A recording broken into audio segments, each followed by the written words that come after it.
dangerous. It's dangerous, yeah. Go slowly, hey. Hello everybody around the world. We're taking a little stroll with the bambinos. Yeah, we're going to take a walk down to the ocean and see if anybody's fishing. And yeah, just before the sun goes down. It's a bit cloudy today here in Fukui. I don't know if anybody will be out on the ocean. We'll go and have a look. I'll bring you back. Uno momente. There's a little K-car flying around the corner. Hey guys, can you see that massive bird on top of that pole? Can you see what it is? Can you see what it is up there? The big hawk. He's gonna fly down and eat you. See that bird, guys? That bird flies over the ocean and then he grabs the fishies. Yeah. Good story. That's a good story, isn't it? Look at this small car, it's a cool car. Yeah. The small cars in Japan, hey? So these shipping containers here that have been converted into a villa, apparently on the second floor, there's like 3 rooms. On the second floor, they've got a balcony that looks out over the ocean, and they've got a spa on the balcony as well. So you can sit in the spa and look out over the ocean. And there's a K-truck. Gotta get me a K-truck. Sunset and Villa Spa Resort. And for anyone interested, I'm pretty sure they've got EV charging as well. I've noticed all across the coastline of Japan, they've got these massive concrete, like I think the storm breakers to break the swell, a typhoon or something, when the waves get really big. So yeah, they're all up and down the coast of Japan. Massive big concrete things dropped in there. So about a year ago, I came on holiday here and spent 3 or 4 weeks here. And there's a big typhoon that went right up the coast between China, Korea and Japan. And I'm not kidding you, the waves, I don't know if you can see those rocks there, but the waves were crashing over those rocks. And they must be at least, I don't know, 10 meters high. It was crazy. And it was funny because this ledge here, this concrete ledge, all the crabs and stuff, all the little creatures from the ocean were all resting here waiting because it was too turbulent down there. It was unbelievable. Yeah, so that typhoon that came up the coast, all the little creatures that usually hide in the rocks and stuff, the little mini crabs and stuff, they all evacuated and they got up on that big concrete barrier that runs across the beach line there. It was unbelievable to see it actually, and the wind was fierce. It was absolutely incredible. Like I'm probably 95 kilos. And it was like nearly pushing me over. It was that, the wind was that fierce. Anyway, it's not like that today. So let's stop waffling about that and enjoy this moment.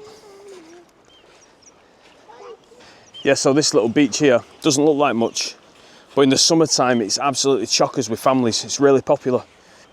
It can be really clear and it's quite shallow. It goes a bit deeper over there. But it's good because like kids climb up on the rocks and jump off, and it's relatively safe over there where it gets a little bit deeper. I'll tell you what, let's put the camera in and see what we can see, hey? Ooh, it's cold. Ooh, okay, let's see what we can see.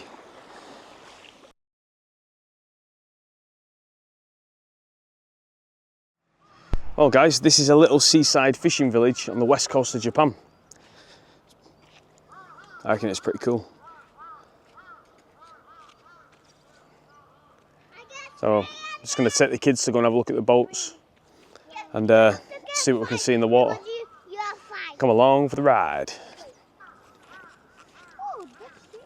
Seaweed in there, can you see it? It's the end. Yeah, this is the end. Oh, I just saw a fishy. Show me. Good. Whoa. Good. Wow. Good job. Not yet. It's quite a busy place, like an active place. You know, they say rural Japan's dying. I've seen some really quiet places, but this place is always teeming with life. Obviously, the fishing industry is massive. You'll notice as well these little restaurants littered along the coast. They've been here for 20, 30 years.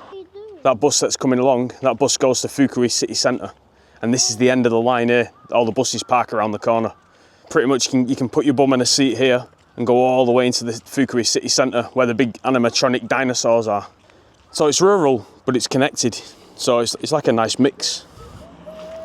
Nice blend of seaside, countryside, and connected to the city. Here it is, guys, the big bus that goes to Fukui. The building regulations in Japan are quite relaxed, or a lot more relaxed than they are in Australia. Because you see a lot of houses like this, like brand new, with an old building like attached to it, or like a lean-to, or an afterthought kind of a room. And it looks like a bit of a DIY job every time, especially in these little seaside villages. So they must build the houses and then years later add little bits to them, like little extensions and little patios and stuff. They look like the locals have done them themselves. Like, look at this like roof here. I don't think a tradesman's done that. But I'm from the Australian standard, so not everywhere's going to be like Australia, hey? What's that? I'll go. Take me away often. So at this point here, we're 7.7 metres above sea level, and the evacuation area for the locals is down there. Wonder how much time you'd have from the tsunami to this point to getting up there safely. Pretty scary.